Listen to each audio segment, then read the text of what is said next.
एउटा यस्तो विषयमा कुरा गरौँ जुन हरेक लगानीकर्ताले सामना गर्नुपर्ने हुन्छ। यो लगानीकर्ताको सबैभन्दा ठूलो दुविधा हो। आफूले किनेको शेयरमा नाफा देखिन थालेपछि त्यसलाई कहिले बेच्ने र त्यो नाफा कसरी आफ्नो बनाउने। अब लगानी गरेपछि नाफा देखिन थाल्छ अनि मनमा एउटै कुरा खेल्छ, नाफा त भइरहेको छ, अब बेचु कि नबेचु। कतै मैले बेचेपछि भाउ अझै आकाशियो भने त ठूलो र्याली नै छुट्ने भयो नि। यो सोचाइ लगभग सबैको मनमा आउँछ। हो, यो जुन दुविधा छ नि, यसको पछाडि एउटा बलियो मनोवैज्ञानिक कारण छ र त्यसलाई एउटा नाम दिएको छ फोमोको डर। फोमो भनेको फियर अफ मिसिङ आउट हो, अर्थात् केही कुरा छुट्छ कि भन्ने डर।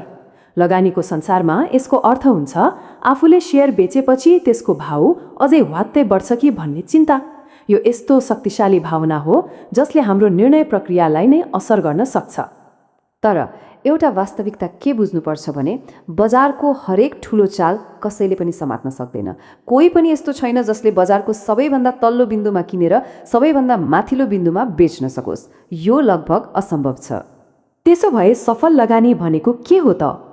यो भनेको हरेक सम्भावित र्यालीको पछि दौडिनु बिल्कुलै होइन, बरु आफूले योजना बनाए अनुसारको नाफालाई अनुशासित भएर लगातार सुरक्षित गर्नु नै सफल लगानी हो।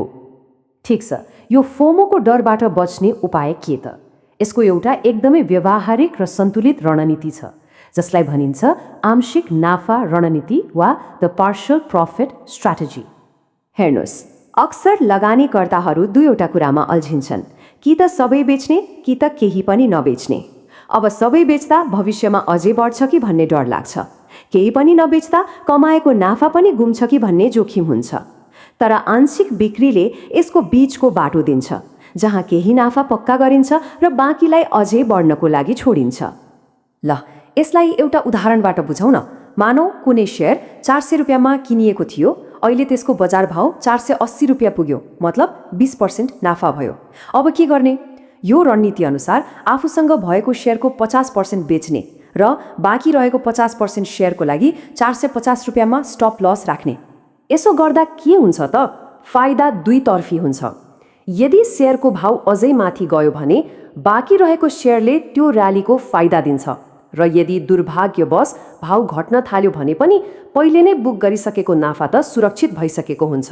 ल, आंशिक नाफा लिने कुरा त भयो, तर त्यो नाफा लिने सही समय चाहिँ कहिले हो?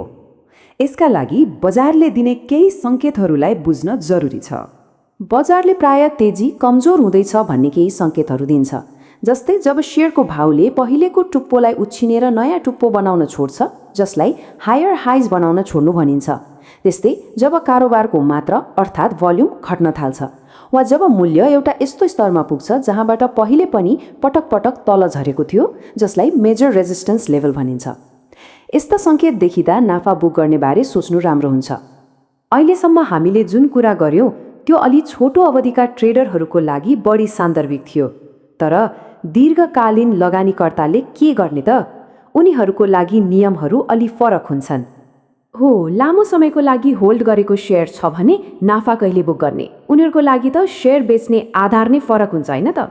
दीर्घकालीन लगानीकर्ताले कम्पनीको आधारभूत पक्षमा हेर्नुपर्छ, जस्तै कि कम्पनीको मूल्याङ्कन अर्थात् भ्यालुएसन कमाइको तुलनामा धेरै नै महँगो भइसक्यो, के समग्र बजार नै अस्वाभाविक रूपमा बढेर बबल जस्तो देखिन थालेको छ, वा कि त्यो कम्पनीको आफ्नो वृद्धि दर नै सुस्त हुन थालेको छ। यस्ता सङ्केतले नाफा सुरक्षित गर्ने समय आएको देखाउन सक्छ। ल, अब यति सबै कुरा गरिसकेपछि नाफा सुरक्षित गर्ने यो कलालाई छोटकरीमा सारमा हेरौँ।